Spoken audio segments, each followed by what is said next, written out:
everybody. So I'm teaching a lesson today. I hope y'all don't mind. I have for my student teaching a thematic unit, which means I have to teach a certain amount of lessons based off of an overall theme. And the theme for the unit is pop art. And what I'm going to do is hand you guys a KWL chart. It means what I know, what I wonder, and what I learned. When you fill this chart out, you're going to fill out this section of what I know. And the theme again is pop art. So you're going to write anything you know about pop art. You can do bullet points or sentences, whatever you feel. If you don't know anything at all, just put I don't know anything or make up a guess as to what you think it could be. And then what I wonder is like what you're curious about what it could be and what you want to learn from the theme. So we're going to start off by doing this because it just allows me to see like what you guys kind of already know and what you don't. It doesn't need to be super crazy. You can just bullet point some of it. Make sure your name, date, and hours on the chart. And then once you're done, you can set them off to the side and I will come around and get them. We're going to do this for like the first 5 minutes. Almost like a little Remember, theme is pop art. So what you know about pop art, what you don't know, and leave what I learned blank because we'll fill that out before I leave. All right, now to jump into what pop art is. Thank you. So we're going to start with before pop art. So like in art history, there's a ton of different art movements. Some of you guys might know some of them, like modern art we just learned about with creating the family trees. Pop art was a movement in the 50s and 60s, but I want to start with what came before it, because it kind of helps make a little bit of sense. So before pop art, there was a movement called abstract expressionism. It's basically what it sounds like. It's using abstract art, which we know what abstract art is, right? Not common. The time was abstract, the movement was abstract art, and then the time period was in the 40s, like right after World War II. It's like very long time ago. What abstract expressionism did was it focused on the use of paint and materials to express your feelings without creating like visible images, if that makes sense. So like if I wanted to paint an apple, you paint a red circle with the leaf and the stem that looks like an apple. You could look at that and tell that it was an apple. Abstract expressionism was like swirls and colors and dots and all kinds of different brush strokes, and you weren't able to really pinpoint out what certain objects were. And I don't know about you guys, but I like to know what I'm looking at when art is in the picture. So like I didn't really like abstract expressionism when I learned about it because it didn't make sense. But I guess that was kind of the point because you were supposed to like guess how the person was feeling. So here are some examples of what that looks like. Picture like Jackson Pollock, like splatter paintings, lots of lines. This is not my favorite. I don't know about you guys, if you guys like abstract art or not. It's hard to look at, I think, because you can't really tell what you're looking at. And it makes your mind question and wonder, and it kind of can be confusing. So, knowing that, what came right after abstract expressionism was pop art. And pop art was a movement that emerged in the 50s, and it really kind of came to be around the 60s, and it's been continued on throughout the years. But it drew inspiration from pop culture, hence the name pop art. We know what pop culture is, right? Like social media, celebrities, current music, and objects that people like in the current time. And it was dealing with commercial culture as well, because advertising had just started to become a thing in the 50s and 60s of like making TV ads and like selling your products. And pop art really challenged what we saw as traditional art. My best explaining of it is it was so easy to understand that people almost didn't know what to think about it. And following a movement like abstract expressionism, which you couldn't tell what you were looking at, pop art was easy, and it included pop culture. So like household items that you had in your house every day. I know one really common one is Andy Warhol's Campbell soup can. I don't know if any of you guys have ever seen that.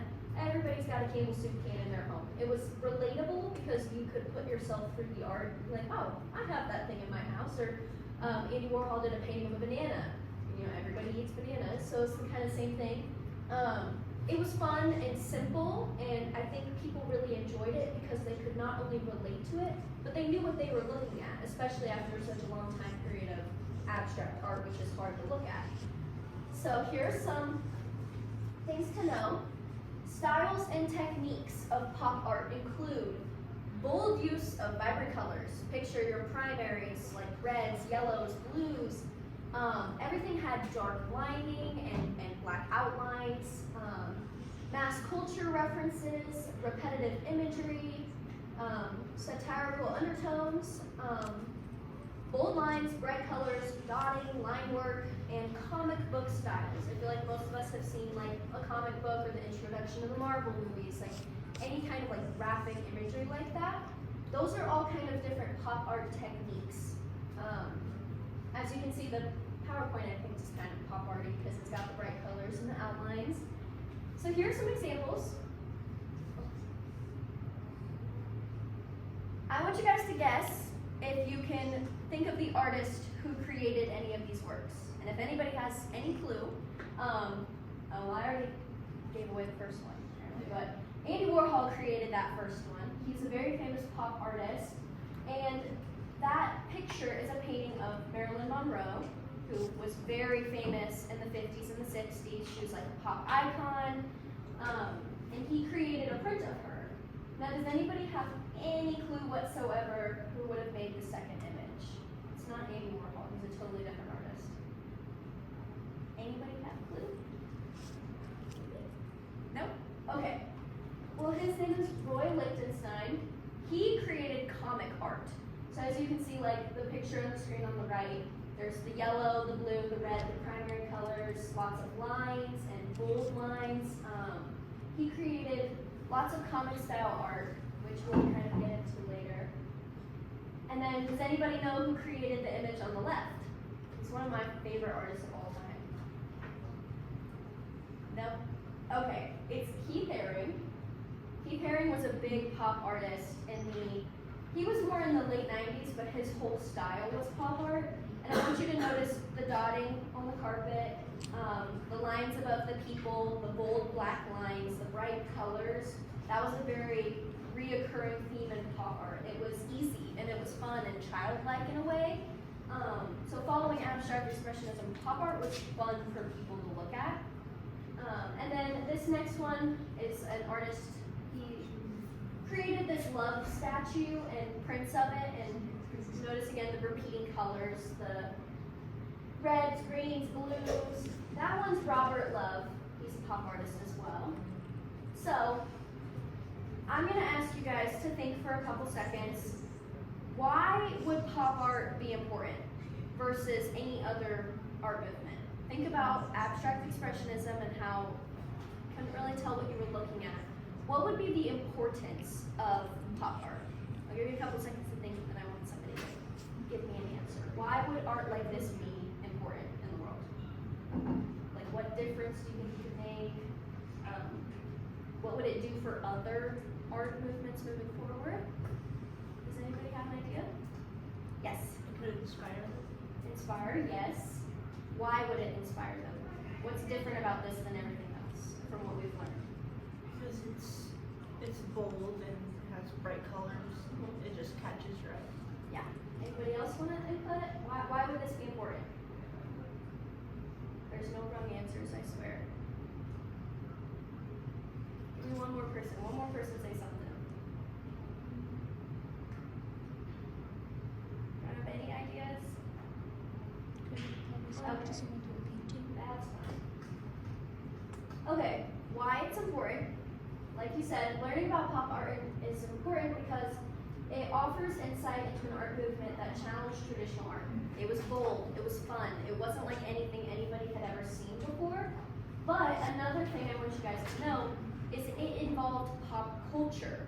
And at the time, in the 50s and 60s, social media was not a thing. Taking pictures on your phone was not a thing. there was really no way to capture what was happening in pop culture in the 1950s, because people didn't have phones, they didn't have cameras, they didn't have really any form of recording. So art created based off of the pop culture almost creates like a time capsule.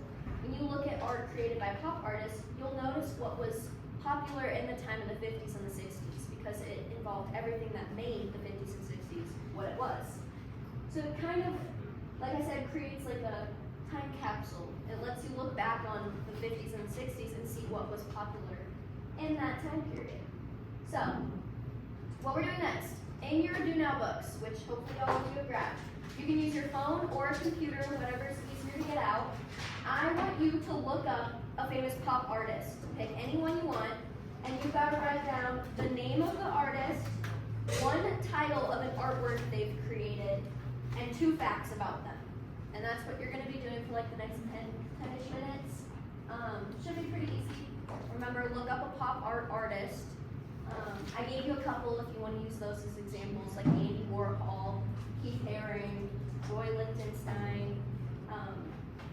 Name, title of one work of art, and 2 facts. You got 10 minutes. What artist did we pick? Okay, what'd you learn about him? I learned that,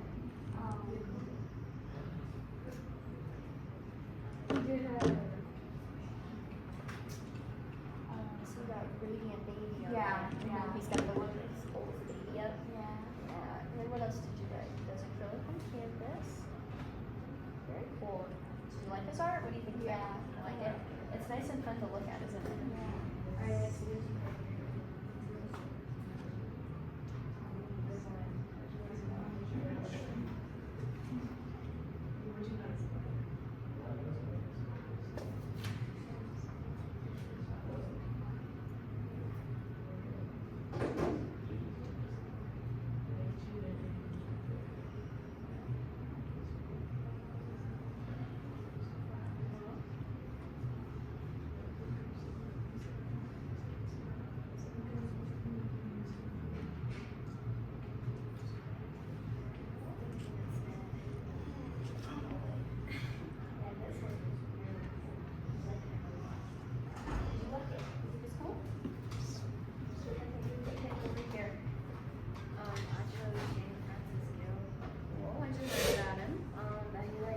His art is basically kind of like Marilyn, and taught like painting in university in Idaho.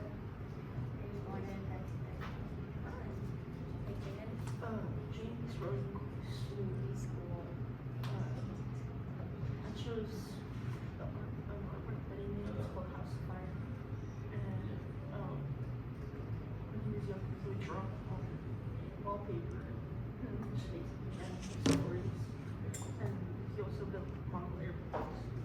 A lot of pop artists started, like, you know, remember when they learned about murals and how people would just like go around the streets painting walls? A lot of pop artists did that too. They had giant prints on walls, and Keith Haring was one of those who would go to the subways in New York and just use chalk and like doodle on the side of the walls of the subways. There's a cool video on the internet of him walking around in the subways, like drawing with his chalk, and it's like, it's just cool because, like, you know, you ever heard of Banksy? He's a mural artist who's unknown. He has like a little stage name, no one knows who he is or has ever seen him, but he does his murals. I think those guys are so cool. Okay, this is where you go. It's in the fire art. Yeah.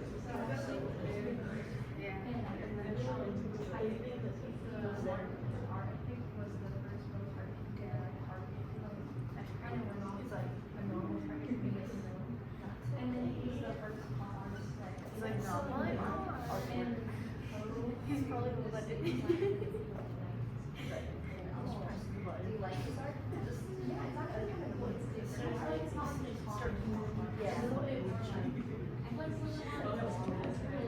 A lot of pop artists, they were either very techniques of like control colors, bright lines, but some of them super complicated out. I know Andy Warhol was really known for his Marilyn Monroe. Those were like his photographs. He was also a filmmaker. filmmaking has Oh, so so it's just like, this is so They had a band too. And a lot of other artists had one of those signed as comics that Oh my Some god. people Ashford, and then That's next crazy. next week we'll learn about puzzles. Yeah. There's enormous puzzles. It's so cool.